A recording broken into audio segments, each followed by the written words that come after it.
Hi, I'm Olivia, and today's happy nugget comes from Amy Tan, the American author who's written such novels as The 100 Secret Senses, The Bone Setter's Daughter, The Valley of Amazement, and my favorites, The Kitchen God's Wife, and her first and incredible best-selling novel, first published in 1989, The Joy Luck Club. The Joy Luck Club was made into a great film adaptation, which is rare. But Amy Tan was involved in the process, and everyone working on the film was committed to making it the best it could be. From the dedication of the Joy Luck Club to my mother and the memory of her mother, you asked me once what I would remember, this and much more. From the beginning of the Joy Luck Club. My father has asked me to be the fourth corner at the Joy Luck Club. I am to replace my mother, whose seat at the mahjong table has been empty since she died 2 months ago. My father thinks she was killed by her own thoughts. She had a new idea inside her head, said my father, but before it could come out of her mouth, the thought grew too big and burst. It must have been a very bad idea. The doctor said she died of a cerebral aneurysm, and her friends at the Joy Luck Club said she died just like a rabbit, quickly and with unfinished business left behind. The memories of Amy Tan's life, the secrets that are hidden within her mind, and her never-ending curiosity fuel her writing. And as she weaves a thread of emotional truth from her heart to the page, she invites us into a web of her imagination, and we get caught in the ride. One of my favorite books is The Opposite of Fate, a collection of writings Amy Tan describes as musings on a writing life. Amy Tan has a rare gift, an ability to feel things deeply and express those feelings in stories so vividly, sometimes her writing will break your heart while making you laugh. It's difficult for a writer to capture your heart and your imagination at the same time. Difficult to do in fiction, challenging to do in nonfiction. Yet Amy Tan does both, with grace, talent, and humor. Sometimes in the face of tragedy, being able to laugh can help us to survive. From her wonderful book, The Opposite of Fate, speaking of writing, Amy Tan said, "By the time I graduated, I was sick of reading literary fiction. My osmotic imagination had changed into one with filters, lint traps. I thought that literary tastes were established norms that depended on knowing what others more expert than I thought was best. For the next 12 years, I read an occasional novel, but I did not return to my habit of reading a story a day until 1985. By then I had become a successful but unhappy person, with work that was lucrative but meaningless. I was in one of those situations that cause people to join a religious cult or spend a lot of money on psychotherapy, or take up the less drastic and more economical practice of writing fiction." Amy Tan was born in Oakland, California in 1952 to Chinese immigrant parents. Her father escaped the Chinese Civil War, and her mother barely escaped Shanghai before the communist takeover in 1949. As her parents struggled to make a successful life for their family in America, Amy Tan was expected to one day be a concert pianist and a brain surgeon. When Amy Tan was 15, her 16-year-old brother died of a brain tumor. A week later, her father also died of a brain tumor. To escape the unimaginable tragedy, Amy's mother took her and her younger brother halfway across the world to live in Holland. At 17, Amy Tan went to college, and after being enrolled in pre-med her first year, she switched her major to English. Almost 2 decades later, she quit a well-paying job to try to make a living as a freelance business writer. Her previous employer told her to hone her skills in account management. He said, "Writing is your worst skill. You'll be lucky if you make a dime." Again, from The Opposite of Fate, Amy Tan writes, "Imagine, there I was, in a bookstore, recalling these past sins, about to read from my own published work. I gave a silent apology to my fellow authors, Jim Joyce, Joe Conrad, and Bill Shakespeare. May they rest in peace. And then my eyes landed on another familiar title, The Joy Luck Club. I stared at those Cliff's Notes, thinking to myself, but I'm not dead yet.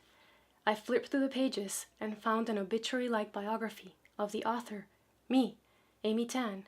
I was shocked to learn that I once had carried on a relationship with an older German man who had close contacts with drug dealers and organized crime. Could this possibly be describing my Franz? True, he was older than I was, 22 years to my 16 when we met. And yes, he was friends with a couple of Canadian hippies who sold hashish, but I don't remember them being that organized about it. Whatever the case, does my personal history of having once dated a loser constitute the sort of information needed by serious students, as Cliff refers to them? Will this make them secure in the knowledge that they have a basic understanding of the work? In page after chilling page, I saw that my book had been hacked apart, autopsied, and permanently embalmed into chapter by chapter, blow by blows, plot summaries, genealogy charts, and, aiya, even Chinese horoscopes. Further in, I was impressed to learn of all the clever nuances I'd apparently embedded into the phrase invisible strength, which is what a mother in the book taught her chess-playing daughter, Waverly. According to Cliff, I meant for invisible strength to refer to the human will, as well as to represent female power and the power of foreigners. It was amazing what I had accomplished. The truth is, I borrowed that phrase from my mother, who used to say something like it to me whenever I was whining aloud.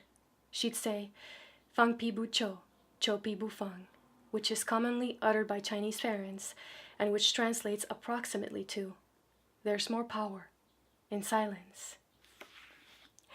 Amy Tan's writing breaks cultural boundaries to reveal what lies at the core of the human heart, what makes us all human beings, universal emotions.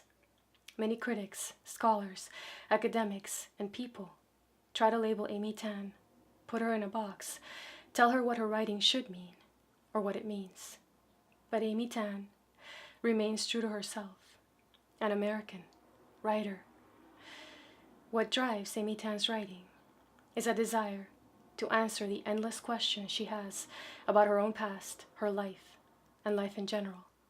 Some of the greatest writers in the world, those who are able to reach out and touch some part of our souls, are always trying to answer their own questions with fascination, obsession, and determination. From her book, Where the Past Begins, Amy Tan writes, "My mother cried whenever she talked about her mother. They treated her like some kind of prostitute," she once said. "My mother was a good woman, high class. She had no choice." I said I understood, and she replied, "How can you understand?